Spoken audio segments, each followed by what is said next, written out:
మాదక ద్రవ్యాల రవాణాలో స్మగ్లర్లు ఆరితేరారు. ఓవైపు డ్రగ్స్ గంజాయి మహమ్మారిని అరికట్టేందుకు పోలీసులు పద్మవ్యూహం పన్నుతుంటే స్మగ్లర్లు మాత్రం అతి తెలివి ప్రదర్శిస్తున్నారు. సినిమాటిక్ రేంజ్లో గంజాయి రవాణా చేస్తున్న ముఠాను సైబరాబాద్ పోలీసులు అదుపులోకి తీసుకున్నారు. ఇంతకు ఒడిశా నుంచి హైదరాబాద్ వరకు గంజాయిను ఎలా తరలించారు? స్మగ్లర్లు ఎంచుకున్న స్టెల్త్ ఏంటి?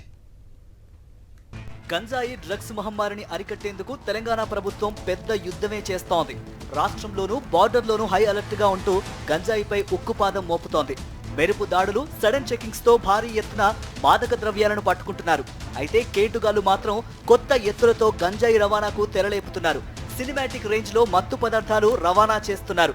తాజాగా సైబరాబాద్ పరిధిలో పోలీసులు ఔటర్ రింగ్ రోడ్డు వద్ద ఏకంగా 800 కేజీల గంజాయిని స్వాధీనం చేసుకున్నారు. హైవే మీద వెళ్తున్న కంటైనర్ ను పక్కా సమాచారంతో పెద్దగోల్కొండ వద్ద పట్టుకున్నారు బాలాజీనగర్ ఎస్ఓటీ పోలీసులు, శంషాబాద్ రూరల్ పోలీసులు.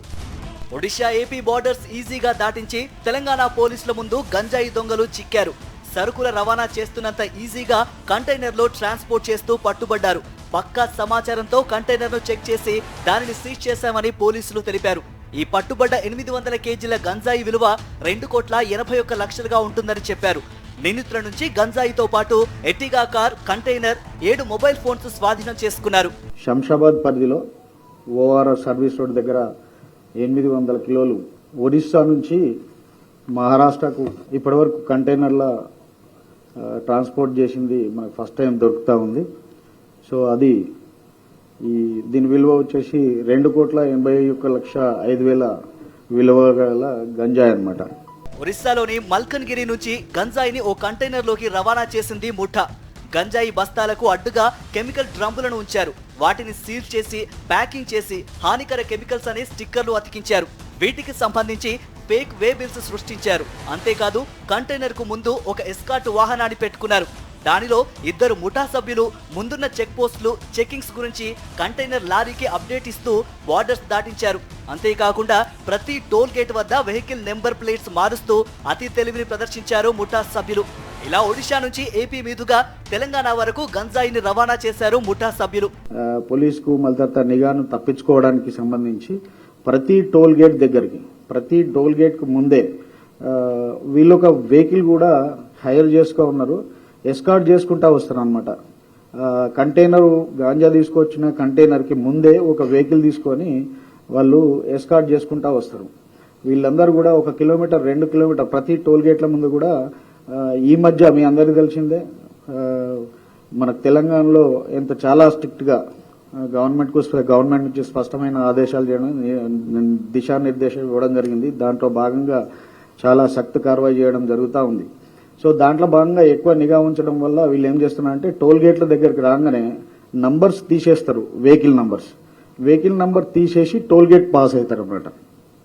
ఏదైతే స్పీడ్ హ్యాష్ ట్యాగ్ ఉంటుందో దాన్ని మాత్రమే ఉపయోగించి వాళ్ళు దాటుతారు. దాన్ని నంబర్స్ ఎందుకు, అది అక్కడ క్యాప్చర్ అయితే ఏ బండి ఎప్పుడు పోయింది అనేది తెలుసుకొని పట్టుకుంటారనే ఉద్దేశంతో ఇది చేస్తూ ఉన్నారు. ఈ రకమైన స్ట్రాటజీ ఉపయోగించి వాళ్ళు ఈ ట్రాన్స్పోర్ట్ చేస్తూ ఉన్నారు ఈ వెహికల్స్. శంషాబాద్ లో ఔటర్ ఎక్కి ఓఆర్ఆర్ మీదుగా ట్రావెల్ చేస్తూ పటాన్ చెరు చేరాల్సింది ఈ కంటైనర్. పటాన్ చెరులో ఆ 800 కిలోల గంజాయిని మరో వెహికల్లోకి షిఫ్ట్ చేసి అక్కడి నుంచి మరో వాహనంలో మహారాష్ట్రకు గంజాయిని తరలించే స్కెచ్ వేసింది గంజాయి ముఠా. కానీ పోలీసులు అప్రమత్తమై ఆ కుట్రను భగ్నం చేశారు. ఒరిస్సాకు చెందిన మెయిన్ గంజాయి పెడ్లర్ రాము పరారీలో ఉండగా కమిషన్ బేస్డ్ స్మగ్లర్ సోమనాథ్ ను అదుపులోకి తీసుకున్నారు. ఈ 800 కిలోల గంజాయిని పటాన్ చెరులో రిసీవ్ చేసుకోవాల్సిన మరో మెయిన్ పెడ్లర్ సురేష్ మారుతి పాటిల్ కూడా పరారీలో ఉన్నట్లు తెలిపారు పోలీసులు.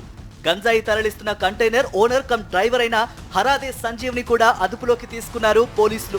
దీంట్లో ఉన్నటువంటి మెయిన్ ట్రాన్స్పోర్టర్ వచ్చేసి రాము అని చెప్పేసి డుబ్రిగూడ అరకుకు సంబంధించిన వ్యక్తి.